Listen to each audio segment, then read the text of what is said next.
الحمد للہ وکفا والصلاة والسلام علی سید الرسل وخاتم الانبیاء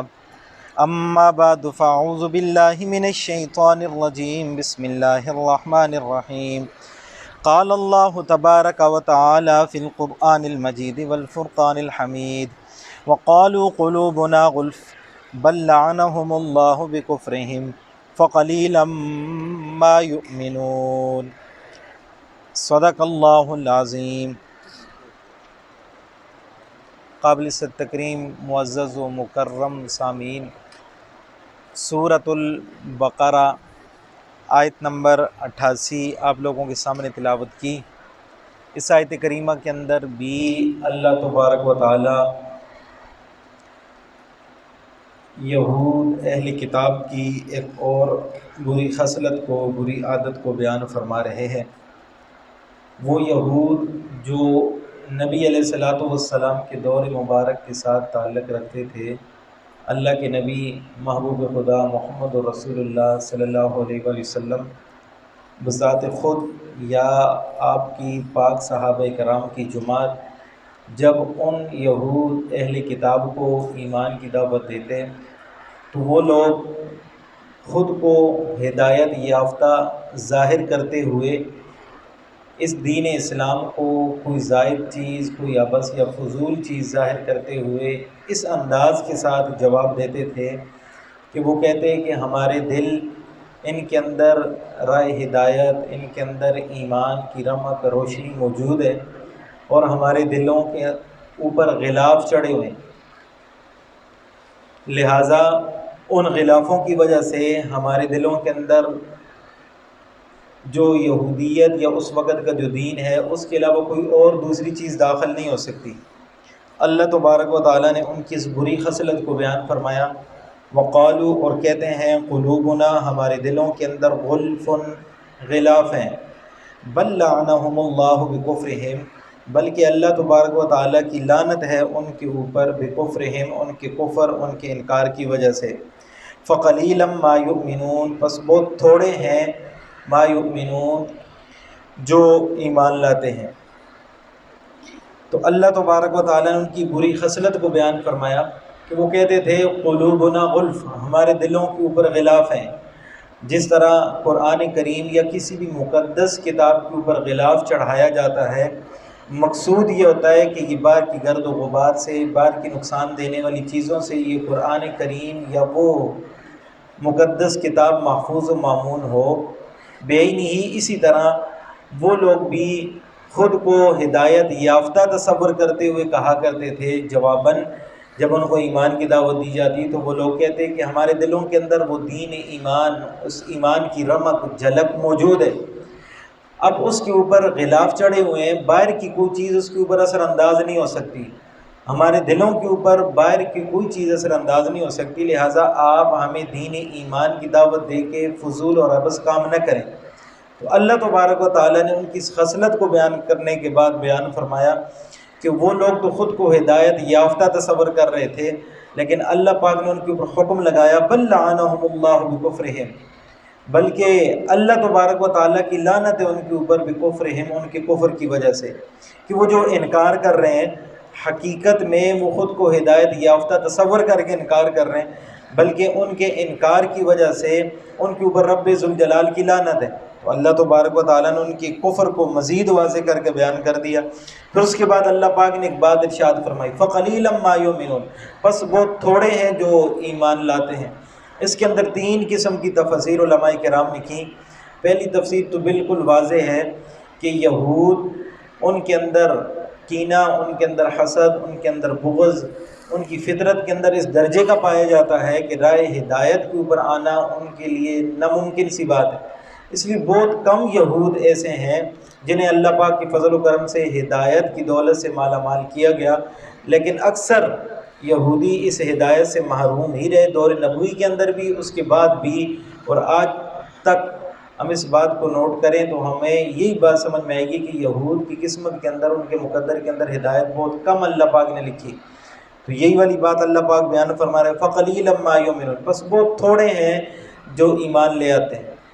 ایک مفہوم تو بالکل واضح، دوسرا مفہوم یہاں پہ یؤمنون یقین ایمان کے معنی میں کہ ایمانیات میں نبی علیہ الصلوۃ والسلام کی ذات گرامی کے اوپر اور آپ کے اوپر نازل ہونے والے قرآن کے اوپر جس طرح ایمان لانا ضروری ہے، اس طرح ذات باری تعالیٰ کے اوپر بھی ایمان لانا ضروری ہے۔ سابقہ انبیاء کرام کے اوپر بھی، تورات، زبور، انجیل کے اوپر بھی ایمان رکھنا ضروری ہے۔ تو وہ جو اہل کتاب تھے وہ ان ایمانیات میں سے کچھ کے اوپر تو ایمان رکھتے تھے، اللہ کی ذات کو مانتے تھے، حشر نشر کو مانتے تھے، آخرت کو مانتے تھے، سیدنا موسیٰ علیہ السلام کی ذات گرامی کے اوپر ایمان رکھتے، تورات کے اوپر ایمان رکھتے، چاہے کہ ان کا ایمان جیسا بھی تھا، لیکن ان چیزوں کے اوپر ان کا ایمان تھا۔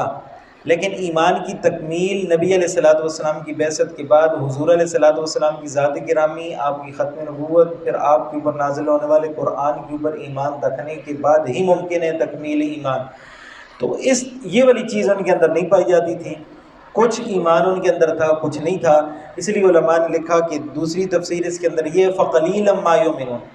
بس بہت تھوڑی چیزوں کے اوپر وہ لوگ ایمان رکھتے ہیں۔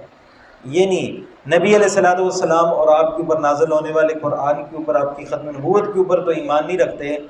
لیکن سابقہ انبیاء میں سے کچھ کے اوپر، موسیٰ علیہ السلام کے اوپر، تورات وغیرہ کے اوپر وہ لوگ ایمان رکھتے ہیں۔ تیسرا مفہوم علماء کرام نے یہ لکھا کہ عربی کے اندر یہ والی بات موجود ہے کہ فَقَلِيلًا مَا يُؤْمِنُونَ جب بولا جائے یا اس قسم کے جملے بولے جائیں تو اس سے مقصود ان کی کلی ایمان کی نفی کی جاتی ہے۔ اردو کے اندر بھی اسی طرح ہے کہ دو بندے ہم کلام ہو، ایک کی خصلت ایک کی عادت دوسرے کو پسند نہ آئے تو وہ دوسرا کہتے ہیں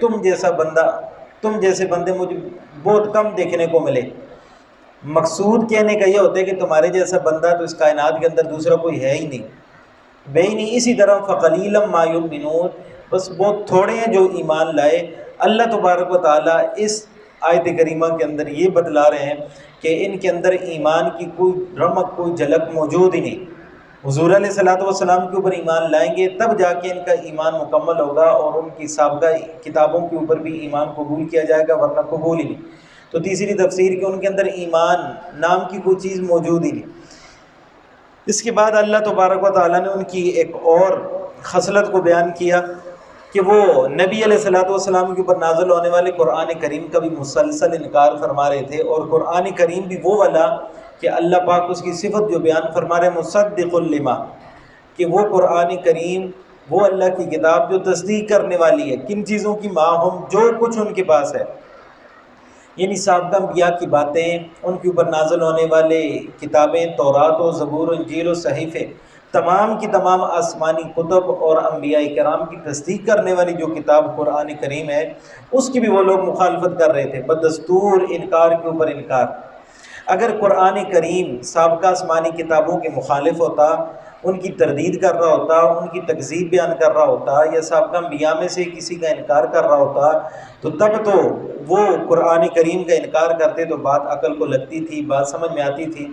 لیکن یہ قرآن کریم سابقہ چیزوں کی تصدیق بھی کر رہا ہے، لیکن ان کا مسلسل انکار، یہ عجیب سی بات تھی۔ اللہ تبارک و تعالیٰ نے اس کو بھی بیان فرمایا، وَلَمَّا جَاءَهُمْ كِتَابٌ، جب آ گئی ان کے پاس کتاب، من عند اللہ، اللہ تبارک و تعالیٰ کی طرف سے، کیسی کتاب، مصدقن، جو تصدیق کرنے والی تھی، لما معہم، اس چیز کی جو ان کے پاس ہے۔ اس چیز کی تصدیق کرنے والی کتاب جب ان کے پاس آ گئی، پھر بھی وہ اس کا انکار کر رہے تھے۔ اور اللہ پاک اس کتاب اور نبی علیہ الصلوۃ والسلام کی بعثت سے پہلے ان کی کیفیت کو بیان فرما رہے ہیں، وَكَانُوا مِن قَبْلُ، اور تھے وہ اس سے پہلے، ان کی خصلت اس سے پہلے کیسی تھی، يَسْتَفْتِحُونَ عَلَى الَّذِينَ كَفَرُوا، کہ فتح کے طلبگار تھے یا فتح کے لیے توسل حاصل کرتے تھے، عَلَى الَّذِينَ كَفَرُوا، کافروں کے اوپر، کہ دور نبوی کے اندر بھی یا تو اہل کتاب جو قرآن کا یا نبی کے انکار کرنے والے کافر تھے، یہ اہل کتاب کافر تھے، یا مشرک کافر تھے۔ تو مشرکین کچھ مکہ المکرمہ کے اندر بھی تھے، ان کو مشرکین مکہ کہا جاتا ہے۔ مدینہ المنورہ کے اندر بھی کچھ مشرک ذہن کے لوگ موجود تھے، ان کو مشرکین مدینہ کہا جاتا ہے۔ تو مشرکین مدینہ کے ساتھ اکثر نبی علیہ الصلوۃ والسلام کی بعثت سے پہلے یہ یہود اہل مدینہ جو مدینہ کے اندر رہنے والے یہود تھے، جب وہ مدینہ کے اندر رہنے والے مشرکوں کے ساتھ ہم کلام ہوتے، ان کے ساتھ بحث مباحثہ ہوتا یا ان کے ساتھ جنگ و جدال ہوتا، تو تو اس وقت کے اندر وہ دو قسم کے کام کرتے تھے۔ اس آیت سے دونوں تفسیریں ہم لوگوں کے سامنے آ جاتی ہیں۔ پہلی تفسیر علماء کرام نے کی یستفتحون، وہ فتح طلب کرتے تھے، یہ فتح حاصل کرتے تھے علی الذین کفروا، کافروں کے اوپر۔ فلما جاءہم ما عرفوا، جب آ گیا ان کے پاس ما، وہ والی ہستی عرفوا جس کو وہ پہچانتے تھے، یعنی نبی علیہ الصلوۃ والسلام کی ذات گرامی۔ یہود نے کتابوں کے اندر ان کی نشانیاں پوری کی پوری پڑھ لی تھیں اور پہچانتے تھے نبی علیہ الصلوۃ والسلام کو۔ اللہ پاک نے دوسرے مقام کے اوپر یہ بھی بیان کیا یعرفونہ کما یعرفون ابناءہم، کہ یہ اہل کتاب نبی علیہ الصلوۃ والسلام کو اس انداز کے ساتھ پہچانتے تھے جس طرح لوگ اپنی اولادوں کو، اپنے بچوں کو پہچانتے ہیں کہ یہ میرا ہی بچہ ہے۔ اسی طرح نبی علیہ الصلوۃ والسلام کی حقانیت کو، آپ کی سچائی کو وہ لوگ جانتے تھے، لیکن حسد کی وجہ سے آپ کے اوپر ایمان نہیں لاتے تھے۔ تو قرآن کریم اور نبی علیہ الصلوۃ والسلام کی بعثت سے پہلے ان کی کیفیت کیا تھی؟ وَكَانُوا مِن قَبْلُ يَسْتَفْتِحُونَ عَلَى الَّذِينَ كَفَرُوا، اس کے اندر دو تفسیریں ہیں۔ ایک یستفتحون، فتح کا معنی ہے کھولنا، کہ وہ نبی علیہ الصلوۃ والسلام کی نشانیاں حضور کی بعثت سے پہلے مشرکین مدینہ کے پاس کھول کھول کے بیان کرتے تھے کہ نبی آخر الزمان کے آنے کا وقت ہو چکا ہے، وہ عنقریب ان کی بعثت ہوگی، ان کے اندر یہ نشانیاں پائی جائیں گی، ان کے اوپر ایمان لانے والے صحابہ کرام کی جماعت ہوگی، ان کے اندر یہ نشانیاں ہوں گی۔ مثلہم فی التوراۃ و مثلہم فی الانجیل، کہ جن کی مثالیں اللہ نے تورات کے اندر بھی دی ہیں، جن کی مثالیں اللہ نے انجیل کے اندر بھی دی ہیں، ان پاک صحابہ کرام کے چرچے بھی ان لوگوں کے سامنے کرتے، نبی علیہ الصلوۃ والسلام کے اوصاف بھی ان لوگوں کے سامنے بیان کرتے۔ لیکن جب نبی علیہ الصلوۃ والسلام کی بعثت مبارکہ ہو گئی، فلما جاءہم ما عرفوا، پھر وہ والی شخصیت آ گئی جس کو وہ پہچانتے تھے، یعنی جس کے اوصاف ان مشرکین مدینہ کے سامنے بیان کرتے تھے، وہ والی شخصیت نبی علیہ الصلوۃ والسلام کی دنیا کے اندر مبعوث ہو کے ان اہل مدینہ کے سامنے آ گئی۔ تو پھر انہوں نے کیا کیا؟ کفروا بہ، اس نبی علیہ الصلوۃ والسلام کا، نبی آخر الزمان کا مسلسل انکار کیا۔ تو جب انہوں نے انکار کیا تو مشرکین مدینہ، ان میں سے اکثروں کی قسمت کے اندر اللہ پاک نے ہدایت لکھی ہوئی تھی، نبی علیہ الصلوۃ والسلام ہجرت کر کے مدینہ المنورہ تشریف فرما ہوئے، تو وہ اہل مدینہ مشرکین اکثر نبی علیہ الصلوۃ والسلام کے اوپر ایمان لے آئے۔ جب انہی کی بتلائی ہوئی نشانیاں انہوں نے دیکھی حضور کے اندر پائی جا رہی ہیں، تو انہوں نے نبی علیہ الصلوۃ والسلام کے اوپر ایمان لے آئے۔ جب ایمان لے آئے تو ان میں سے کچھ صحابہ کرام، حضرت معاذ بن جبل رضی اللہ تعالیٰ عنہ، حضرت بشر بن برہ رضی اللہ تعالیٰ عنہ، اسی طرح حضرت داؤد بن سلمہ رضی اللہ عنہ، یہ بڑی بڑی شخصیات کے نام احادیث مبارکہ کے اندر موجود ہیں۔ انہوں نے ان اہل کتاب یہود کے سامنے سوال کیا کہ آپ جو نشانیاں بتلا رہے تھے کہ نبی آخر الزمان کے اندر یہ نشانی بھی پائی جائے گی، یہ نشانی بھی ہوگی، یہ بھی ہوگی، اب تو وہ نبی آخر الزمان تشریف فرما ہو چکے، ان کے اندر یہ ساری کی ساری نشانیاں پائی جا رہی ہیں، وہ تو بالکل برحق اور سچے نبی ثابت ہو رہے ہیں، اب آپ ان کے اوپر ایمان کیوں نہیں لاتے؟ تو ان کے پاس سوائے اس جواب کے اور کوئی جواب نہیں تھا کہ جو نشانیاں ہمیں بتلا رہے تھے وہ اس نبی کی نہیں ہے، وہ کوئی اور نبی ہے، وہ بعد میں آئے گا، وہ اور نبی ہے۔ تو اس جواب کے انکار کے ساتھ وہ اپنے آپ کے مشن کو واضح کرتے تھے، تعصب اور اناد کو واضح کرتے۔ اللہ پاک نے اس کو بیان کیا کہ یستفتحون علی الذین کفروا، کہ وہ فتح طلب کرتے تھے کافروں کے اوپر کہ ہم ان کو فتح کر لیں، ان کو بھی اہل کتاب بنا لیں، ان کو بھی شرک سے باہر لے آئے، اور نبی آخر الزمان کی باتوں کو کھول کھول کے ان کے سامنے رکھتے تھے۔ لیکن جب حضور علیہ الصلوۃ والسلام کی ذات گرامی جس کو وہ پہچانتے تھے وہ تشریف فرما ہو گئی تو کفروا بہ، وہ ان کا انکار کرنے لگ گئے۔ ایک تفسیر تو علماء نے یہ کی، اور دوسری تفسیر یستفتحون، یہاں پہ فتح کا معنی کہ وہ توسل مانگتے تھے، توسل یعنی وسیلہ نبی علیہ الصلوۃ والسلام کا دیا کرتے تھے تاکہ اس وسیلے کے ساتھ ان کفار کے اوپر فتح حاصل کر لیں، کہ اللہ تبارک و تعالیٰ سے مانگا کرتے تھے کہ اے اللہ تبارک و تعالیٰ، نبی آخر الزمان جو بہت اعلیٰ ہستی ہیں جس کی نشانیاں ہماری آسمانی کتابوں کے اندر موجود ہیں، ہمارے نبیوں نے اس کے امتی ہونے کی دعائیں کی تھیں، وہ نبی آخر الزمان، اس کا مقام تو آپ کے ہاں بہت زیادہ ہے، اس کے آنے کا وقت بھی ہو چکا ہے، عنقریب ان کی بعثت مبارکہ بھی ہو جائے گی، اس نبی آخر الزمان کا واسطہ دے کہ ہم آپ سے مانگتے ہیں کہ ہم ان کفار کے اوپر، ان مشرکین کے اوپر فتح عطا فرما دیں۔ تو نبی آخر الزمان صلی اللہ علیہ وسلم کی توسل سے وہ فتح مانگا کرتے تھے۔ لیکن جب نبی علیہ الصلوۃ والسلام کی بعثت مبارکہ ہو گئی اور پہچان بھی لیا کہ یہ وہی نبی ہے جس کے توسل سے ہم اللہ پاک سے مانگا کرتے تھے، جس کا وسیلہ دے کے ہم اللہ پاک سے مانگا کرتے تھے، کفروا بہ، پھر اس نبی کا انہوں نے انکار کرنا شروع کر دیا۔ تو یہاں سے ہمیں ایک توسل اور وسیلے کا درس بھی ملتا ہے کہ توسل مانگا کرتے تھے نبی آخر الزمان کا اللہ تبارک و تعالیٰ کے پاس، تو یہاں تک تو وہ ٹھیک عمل کر رہے تھے، لیکن کفروا بہ سے آگے ان کے عمل کی اللہ پاک نے اس کی تردید فرمائی کہ وہ غلط کام کر رہے۔ تو توسل ہماری شریعت محمدیہ کے اندر وسیلہ یہ بالکل جائز ہے، اور وسیلہ اس چیز کا نام نہیں کہ جس کا وسیلہ دیا جا رہا ہے ڈائریکٹ اس سے مانگا جائے۔ وسیلہ اس چیز کا نام ہے کہ مانگا اللہ تبارک و تعالیٰ سے جائے، لیکن اللہ کی برگزیدہ بندے، چاہے وہ انبیاء ہوں، چاہے اولیاء، قطب، ابدال ہوں، غوث ہوں، اگر وہ نیک برگزیدہ ہستیاں ہیں تو ان کا وسیلہ دے کے رب ذوالجلال سے مانگا جائے تو یہ شریعت مطہرہ کے اندر جائز ہے، لیکن کچھ شرائط کے ساتھ کہ جس کا وسیلہ دیا جا رہا ہے اس کو ہم مختار کل نہ سمجھیں کہ ہر چیز کے اختیار اس کے پاس ہے، جس کا وسیلہ دیا جا رہا ہے اس کو عالم الغیب نہ سمجھیں، اس کو ہر جگہ حاضر ناظر نہ سمجھیں، اللہ والے اوصاف اس کے اندر تسلیم نہ کریں، اس کو اللہ کی مخلوق سمجھیں، اور مخلوقات میں انسان اشرف المخلوق سمجھتے ہوئے انسانوں کے اندر اس کو اگر نبوت سے سرفراز کیا گیا تو اس کے اندر اعلیٰ مقام نبوت والا صفت موجود ہے، اگر ولی ہے، غوث ہے، قطب ہے، ابدال ہے، اللہ کا قرب اس کو ملا ہوا ہے تو وہ والی صفات کو سامنے رکھ کے اللہ تبارک و تعالیٰ سے مانگیں کہ اللہ آپ کے اس نیک بندے کا، اس ولی کا، اس غوث کا، اس قطب کا، اس ابدال کا، اس نبی کا آپ کے ہاں کوئی مقام ہے تو اس کی برکت سے، اس کے وسیلے سے میرا فلاں کام آسان فرما دیں، تو اس کو وسیلہ کہا جاتا ہے۔ یہ ہماری شریعت مطہرہ کے اندر جائز ہے، لیکن وسیلہ پھر کہہ رہا ہوں کہ اس شرط کے ساتھ جائز ہے کہ جس کا وسیلہ بنایا جا رہا ہے، جس کو وسیلہ بنایا جا رہا ہے اس کو اللہ والی صفات نہ دی جائیں، اس کو انسان ہی تصور کیا جائے، انسانوں کے اندر وہ متقی، پرہیزگار یا نبی ہم اس کو تصور کر کے اللہ تبارک و تعالیٰ کے قریب اس کو سمجھتے ہوئے اللہ پاک کو اس کا واسطہ دے کے مانگ رہے ہیں، یہ ہماری شریعت مطہرہ کے اندر جائز ہے، اس کو وسیلہ کہا جاتا ہے۔ تو وہ مشرکین کے حوالے سے، ان کے اوپر فتح پانے کے حوالے سے وہ اہل کتاب بھی نبی آخر الزمان کا وسیلہ دے کے مانگا کرتے تھے کہ اللہ پاک اس نبی کے وسیلے سے ہمیں ان کے اوپر فتح عطا فرما دے، لیکن اتنے بے وقوف تھے کہ جب نبی آخر الزمان خود تشریف فرما ہو گئے تو جس کا وسیلہ دے رہے تھے اس کے اوپر ایمان لانے سے انکار کر دیا۔ یہ ان کی بڑی کم بختی تھی، اور کیوں انکار کیا؟ ضد کی وجہ سے، عناد کی وجہ سے، کہ ان کے اندر قومیت کا فخر اور تکبر موجود تھا کہ ہم بنی اسرائیل سے ہیں، اور بنی اسرائیل بہت اعلیٰ قوم ہے، اور اعلیٰ قوم اس وجہ سے ہے کہ اس کے اندر اللہ پاک نے ہزاروں انبیاء کرام بھیجے،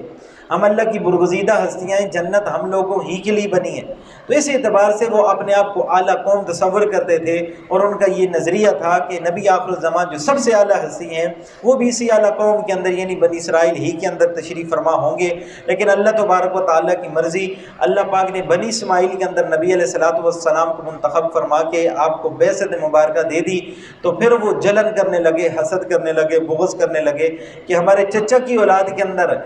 نبی آخر الزمان کیوں آ گئے، ہماری نسل کے اندر کیوں نہیں آئے؟ تو اس وجہ سے حضور کو جانتے ہوئے بھی یعرفونہم کما یعرفون ابناءہم، بیٹوں کی طرح پہچانتے ہوئے بھی آپ کا مشن حق ہے، سچ ہے، لیکن اس کے باوجود مسلسل انکار کر رہے تھے۔ اللہ پاک نے اس کو بیان کیا کفروا بہ، ما عرفوا کفروا بہ، پہچانتے ہوئے بھی اس شخصیت کو جس کی توسل سے وہ مانگا کرتے تھے، کفروا بہ، اس کا انکار کیا۔ فلعنۃ اللہ علی الکافرین، پس اللہ تبارک و تعالیٰ کی لعنت ہے کافروں کے لیے۔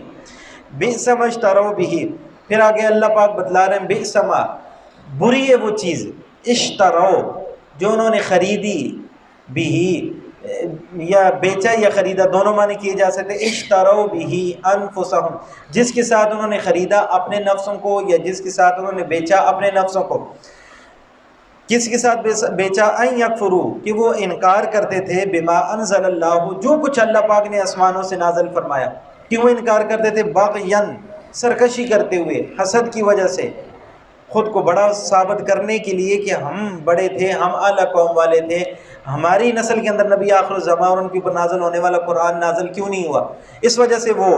حسد کی وجہ سے، سرکشی کی وجہ سے مسلسل انکار کر رہے تھے۔ آگے اللہ پاک فرما رہے ہیں کہ ان ینزل اللہ، کہ اللہ پاک نازل کرتا ہے من فضلہ، اپنے فضل سے، من یشاء علی من یشاء، جس کے اوپر بھی چاہتا ہے من عبادی، اپنے بندوں میں سے۔ اللہ پاک نے اگر بنی اسرائیل کے اندر ہزاروں انبیاء کرام بھیجے تو یہ اللہ کی منشا تھی، اللہ کی مراد تھی، اللہ کی اپنی مرضی تھی۔ تو وہی اللہ تبارک و تعالیٰ چاہے تو بنی اسرائیل سے نبوت کو اٹھا کے بنی اسماعیل کے اندر لے آئے، اللہ پاک سے پوچھنے والا کوئی نہیں۔ تو اللہ پاک فرما رہے ہیں کہ جس حسد کی وجہ سے وہ نبی آخر الزمان کے اوپر نازل ہونے والے قرآن کا انکار کرنے، ان کو بات واضح کی جا رہی ہے کہ اللہ پاک جو کچھ بھی چاہے وہ کر سکتے ہیں، اس کا مقابلہ کرنا دنیا انسانیت کی بس کی بات نہیں۔ یختص بہ برحمتہ من یشاء، اللہ پاک اپنی رحمت کو جس کے ساتھ بھی خاص کریں اس سے کوئی پوچھنے والا نہیں، لہٰذا اللہ تبارک و تعالیٰ کی منشا اور مراد کے اوپر انگلی اٹھانا یہ انسان کی اپنی ناکامی نامرادی کی دلیل ہے۔ فرمایا فباؤوا بغضب علی غضب، اس سوچ کی وجہ سے وہ لوٹے، فباؤوا پس وہ لوٹے، بغضب علی غضب، غضب کے اوپر غضب لے کر۔ پہلا غضب تو انہوں نے انبیاء کرام کا قتل کر کے، نعوذ باللہ کچھ انبیاء کا انکار کر کے انہوں نے غضب اپنے ذمے لیا۔ دوسرا غضب نبی آخر الزمان کا انکار کر کے غضب کے اوپر انہوں نے مزید غضب کر دیا۔ بعض علماء نے لکھا کہ حضرت عیسیٰ علیہ السلام کا انکار کر کے پہلا غضب کیا، پھر اس کے بعد نبی آخر الزمان کا انکار کر کے پھر انہوں نے دوبارہ غضب کیا، غضب کے اوپر غضب۔ کچھ علماء نے لکھا کہ پہلی آسمانی کتابوں کے اندر تحریفات کر کے پہلا غضب کیا، پھر اس کے بعد نبی آخر الزمان کا انکار کر کے دوسرا غضب کے اوپر غضب کیا۔ اور علامہ سدی رحمۃ اللہ علیہ بزرگ گزرے ہیں، وہ فرماتے ہیں کہ پہلے اللہ تبارک و تعالیٰ کے انبیاء میں سے سیدنا موسیٰ علیہ السلام کے اوپر ایمان لانے والی یہود اہل کتاب تھے، پھر سیدنا موسیٰ علیہ السلام کوئی طور کے اوپر گئے، پیچھے بچھڑے کی عبادت کر کے انہوں نے پہلا غضب کیا، پھر اس غضب کے اوپر مزید غضب نبی آخر الزمان کا انکار کر کے کیا، کہ مختلف قسم کی تفاسیر علماء کرام نے لکھی۔ تو یہ فباؤ پس یہ لوٹے بغضب علی غضب، غضب کے اوپر غضب لے کر، وللکافرین عذاب مہین، اور بے شک کافروں کے لیے عذاب مہین، رسوا کرنے والا عذاب ہے۔ عذاب مہین، رسوا کرنے والا عذاب۔ رسوا کرنے والا عذاب کون سا ہے؟ ایسا عذاب جو عذاب بھی ہو اور جس کو عذاب دیا جا رہا ہے اس کو حقیر بھی ظاہر کیا جائے، یہ وہی والا عذاب ہوگا جو متکبرین کو ملے گا۔ یہ لوگ بھی متکبر تھے، تکبر کرتے تھے، خود کو اور اپنی قومیت کو اعلیٰ تسلیم کر کے دوسروں کو ادنا تسلیم کر کے، ان کے اندر یہ والی تکبر، یہ بڑا پن، یہ والی سوچ آئی ہوئی تھی، جس کی وجہ سے مسلسل نبی آخر الزمان کا مسلسل انکار کر رہے تھے۔ اور اسی تکبر کی وجہ سے اللہ پاک نے بیان فرمایا ان الذین یستکبرون عن عبادتی سیدخلون جہنم داخرین، بے شک وہ لوگ جو میری عبادت سے یا میرے اوپر ایمان لانے سے انکار کرتے ہیں، یستکبرون تکبر کی وجہ سے، تو وہ عنقریب جہنم کے اندر داخل کیے جائیں گے۔ تو یہ لوگ بھی اسی تکبر کی وجہ سے نبی آخر الزمان کا انکار کرتے تھے، ورنہ پہچانتے تھے کہ یہی برحق ہے۔ اس تکبر کی وجہ سے ایمان کی دولت سے محروم ہوئے، ان کو رسوا کرنے والا عذاب دیا جائے گا ان کو بھی۔ اور اس دور کے اندر بھی جو متکبر ہے، نبی آخر الزمان نے متکبرین کے عذاب کو بیان کرتے ہوئے بیان فرمایا کہ جو لوگ متکبر ہیں، جو تکبر کرتے ہیں، خود کو بڑا تصور کرتے ہیں، انسان کو عاجزی ہی زیبا ہے۔ جو جتنی عاجزی دل کے اندر، دماغ کے اندر انسان کی بیٹھے گی، اتنا ہی انسان اوپر کو چڑھے گا۔ دیکھیں پہاڑ کے اوپر چڑھا جائے تو انسان جھک کے چڑھتا ہے تو پھر چڑھ جاتا ہے، اگر اکڑ کے چڑھے تو وہ پہاڑ کے اوپر کبھی بھی نہیں چڑھ سکتا، ٹھیک ہے۔ جب پہاڑ سے نیچے اترے تو پھر وہ جھک کے نہیں اتر سکتا، پھر وہ اکڑتا ہے تو نیچے اترتا ہے۔ تو بے نہیں اسی طرح اللہ کے ہاں مقام پانے کے لیے، بلندیوں کے اوپر جانے کے لیے عاجزی اختیار کرے گا تو بلندی کے اوپر جائے گا، اگر اکڑ اختیار کرے گا تو بلندی سے نیچے آئے گا، اوپر نہیں جا سکتا۔ تو نبی آخر الزمان حضرت محمد مصطفیٰ صلی اللہ علیہ وسلم نے ایسے متکبرین کے لیے جو روز قیامت عذاب ہوگا اس کو بیان کیا کہ متکبرین کو اللہ پاک عذاب دیں گے، ان کو چھوٹا چھوٹا چیونٹیوں کی مانند بنا کے، ہوں گے انسانی شکل کے لیکن چیونٹیوں کی مانند ہوں گے، اور ہر کوئی انسان بھی اور ہر مخلوق ان کو اپنے پاؤں کے نیچے روندے گی۔ پھر ان کو جہنم کے ایک ٹکڑا جس کا نام بولس، نبی علیہ الصلوۃ والسلام نے بیان فرمایا، جس کے اندر باقی جہنم سے زیادہ سخت ترین عذاب ہوگا، اس بولس جہنم کے اندر، جہنم کے اس ٹکڑے کے اندر، جہنم کے اس حصے کے اندر جس کا نام بولس ہے، اس کے اندر ان متکبرین کو ڈالا جائے گا۔ اب ان کو چھوٹا کیوں کیا جائے گا؟ اسی وجہ سے کیا جائے گا کہ دنیا کے اندر ان کے دماغوں کے اندر اپنا بڑا پن موجود تھا کہ ہم قومیت یا ذات کے اعتبار سے یا مال و اسباب کے اعتبار سے یا اولاد کے اعتبار سے یا کوٹھیوں بنگلوں کے اعتبار سے ہم بڑے ہیں، تو خود کو بڑا تصور کرتے تھے، ان کے دماغ کے اندر وہ بڑا پن موجود تھا۔ اللہ تبارک و تعالیٰ اس بڑے پن کی تصور کی وجہ سے ان کو ذلت والی سزا، رسوا کرنے والی سزا دیں گے، ان کو چھوٹا چھوٹا حقیر حقیر بنائیں گے، اور لوگ بھی اور مخلوقات بھی ان کو پاؤں کے نیچے پہلے روندیں گے، پھر سخت ترین عذاب والی جگہ بولس کے اندر ان کو داخل کیا جائے گا۔ اللہ تبارک و تعالیٰ ہم سب کو ایسے عذاب سے محفوظ و معمون فرمائے، بلکہ ہر قسم کے عذاب سے اللہ پاک ہم سب کو محفوظ و معمون فرمائے۔ متکبرین والی سوچ سے، تکبر والی سوچ سے، ضد اور اناد سے اللہ پاک ہم سب کو محفوظ و معمون فرمائے۔ جو کچھ آپ حضرات نے سنا اس کے اوپر اللہ عمل کی اور اعتقاد رکھنے کی توفیق نصیب فرمائے۔